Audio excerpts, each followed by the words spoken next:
L'équipe de Donald Trump a soudainement ouvert les yeux et a déclaré qu'elle avait été victime de la propagande russe sur l'Ukraine et qu'elle ne croyait plus qu'il y avait réellement des nazis en Ukraine. L'interdiction de l'Église orthodoxe, de la langue russe, etc. Et qu'il faut donc concentrer tous les efforts sur le soutien à l'Ukraine. L'une des blogueuses les plus proches du président américain Donald Trump est partisane du mouvement MAGA, Laura Loomer. Elle a une audience de plusieurs millions, se rend souvent à la Maison-Blanche et communique directement avec Trump. Elle a radicalement changé sa position concernant l'Ukraine et la Russie, déclarant qu'elle avait été victime de la propagande russe pendant de nombreuses années. Pour comprendre à quel point cela est important pour l'Ukraine, Laura Loomer n'est pas simplement pro-russe. Elle n'a pas seulement déclaré que Vladimir Poutine est le défenseur des valeurs traditionnelles et des chrétiens, que les Ukrainiens sont des nazis. Elle n'a pas seulement tenu une chronique sur Russia Today.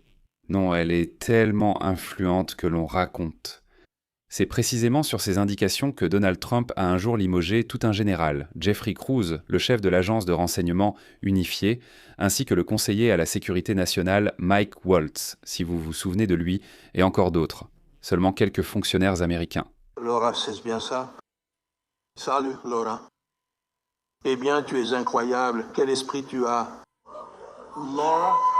Laura, merci d'être ici. Je t'en suis reconnaissant. Et maintenant, cette même Laura Loomer dit que les Russes ont trompé effrontément l'administration Trump et qu'ils sont tombés dans le piège de la propagande russe, alors il est temps de se réveiller. Je m'appelle Alexei Pichi, examinons ensemble ce cas, c'est un cas très intéressant, mais avant cela, je vous demande de vous abonner à la chaîne, de mettre un like et d'écrire n'importe quel commentaire sous cette vidéo.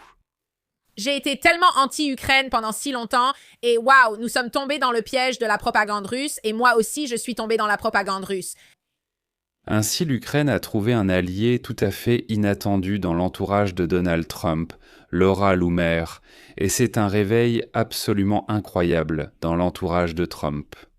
L'une des blogueuses les plus proches du président américain Donald Trump est partisane du mouvement MAGA. Laura Loomer, qui apparaît régulièrement à la Maison-Blanche, qui communique personnellement avec Donald Trump et ses responsables, a radicalement changé sa position concernant l'Ukraine. Et elle dit « Mince, pendant de nombreuses années, j'ai été exposée à cette propagande russe effrontée. » La veille, elle a publié un podcast dans lequel elle a clairement déclaré que de nombreux Américains, y compris, dit-elle, Donald Trump, je cite, ont mis des lunettes roses et ont commencé à avoir une sympathie excessive pour la Russie. Chaque fois que quelqu'un mentionnait les crimes russes, de nombreux Américains considéraient cela comme une tentative de répandre des mensonges contre Trump et le mouvement conservateur, dit Leroux. Eh bien, en gros, la propagande russe, selon elle, a tellement lavé le cerveau des Américains que même lorsqu'il y avait des preuves claires et évidentes des crimes russes en Ukraine. Et même aux États-Unis, les partisans de Trump étaient quand même convaincus que tout cela était des mensonges, que ce n'était pas si simple, que c'était un coup monté par les démocrates pour salir leur président préféré, Trump. Et ensuite, je vais vous citer une déclaration absolument stupéfiante de Laura Loomer, puis j'expliquerai pourquoi il est si important et précieux qu'elle soit du côté de l'Ukraine. Les paroles de Laura Loomer ont été une véritable explosion au sein du mouvement MAGA, qui pourrait les faire se tourner vers l'Ukraine. Parce que je vous rappelle que la majorité des membres du mouvement MAGA sont profondément pro-russes. Ils croient à toutes ces théories du complot et à toutes les absurdités que la Russie raconte sur l'Ukraine. Donc Laura Loomer est une blogueuse et activiste MAGA très influente. À tel point qu'on dit que, sur ses conseils, Trump a un jour renvoyé tout un général, Jeffrey Cruz. C'est le chef de l'agence de renseignement de la défense. Évidemment, Laura Loomer est pro-russe. Comme la plupart des membres du mouvement MAGA, comme Tucker Carlson, elle fait partie de ce cercle-là. Laura Loomer considérait aussi Vladimir Poutine, selon ses propres mots, comme un défenseur des valeurs traditionnelles et des chrétiens. Et elle a même tenu une chronique dans le média de propagande russe Russia Today.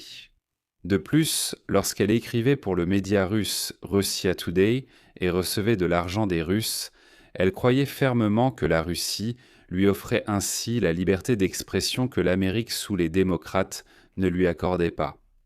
Et voilà que Laura Loomer voulait définitivement renforcer toute sa propagande sur la Russie et l'Ukraine.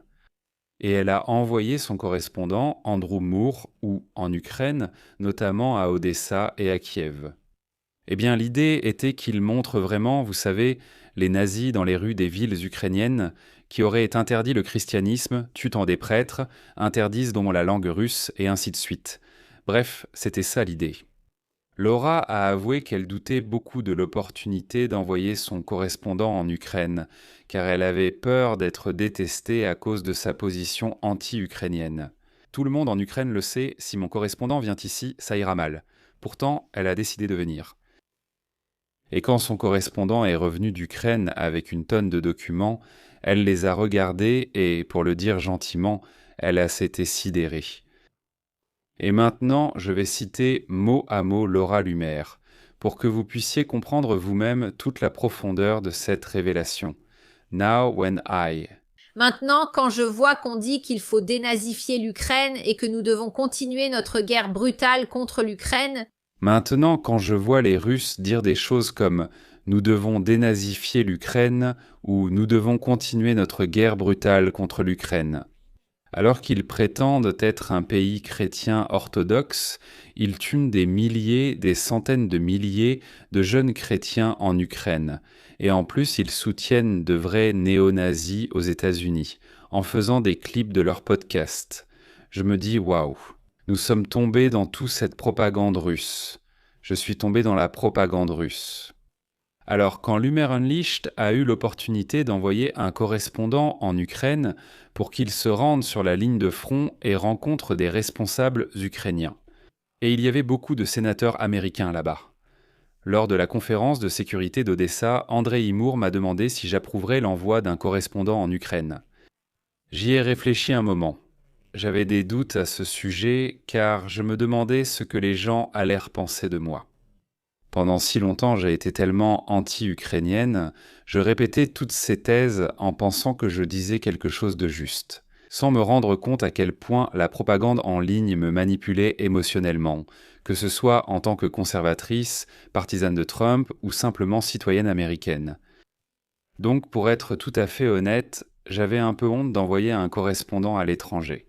Parce que je pensais que les gens allaient m'attaquer, qu'ils allaient pas dire que je suis une hypocrite, qu'ils ne seraient pas reconnaissants et ne me donneraient pas la possibilité de changer d'avis. Finalement, Lumer a effectivement changé d'avis et a déclaré que les Russes manipulent simplement les Américains et mentent sur la guerre en Ukraine.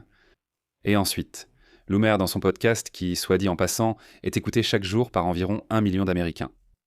Elle a raconté comment la Russie tue des civils ukrainiens avec des missiles et drones, ment sur les nazis ukrainiens, bombarde massivement écoles, hôpitaux, immeubles résidentiels, etc. Pour le contexte, juste pour comprendre, Lumer est l'une des blogueuses les plus proches de Donald Trump. Elle échange directement avec le président des États-Unis.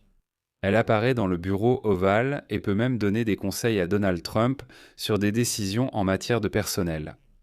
Outre le général Jeffrey Cruz que j'ai mentionné plus haut, c'est Laura Loomer qui a également contribué au licenciement du conseiller à la sécurité nationale Mike Waltz et de plusieurs autres responsables de l'administration.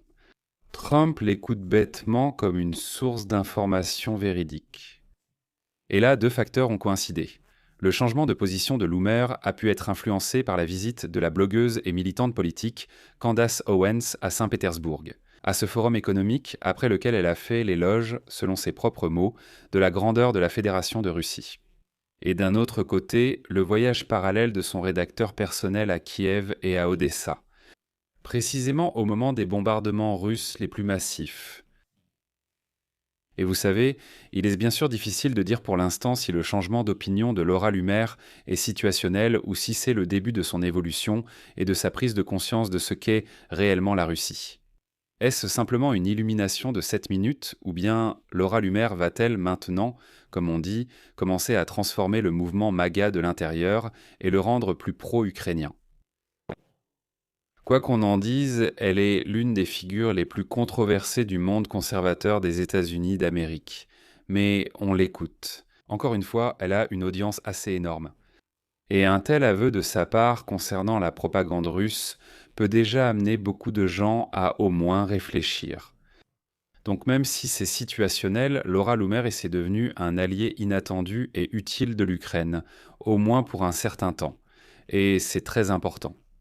Pour l'Ukraine, elle est devenue notre alliée, même temporairement, justement à une période où l'opinion de Donald Trump semble commencer à changer un peu concernant la guerre de la Russie contre l'Ukraine. J'ai parlé de cela dans mon épisode précédent, alors allez sur la chaîne, abonnez-vous, mettez un like et, s'il vous plaît, laissez vos commentaires sous cet épisode. Merci de donner votre avis et vos conclusions sur cette situation. Nous pourrons aussi en discuter là-bas. Pour soutenir cette chaîne, vous savez quoi faire. Les liens pour faire un don sont dans la description. C'est tout pour aujourd'hui. Prenez soin de vous et à bientôt.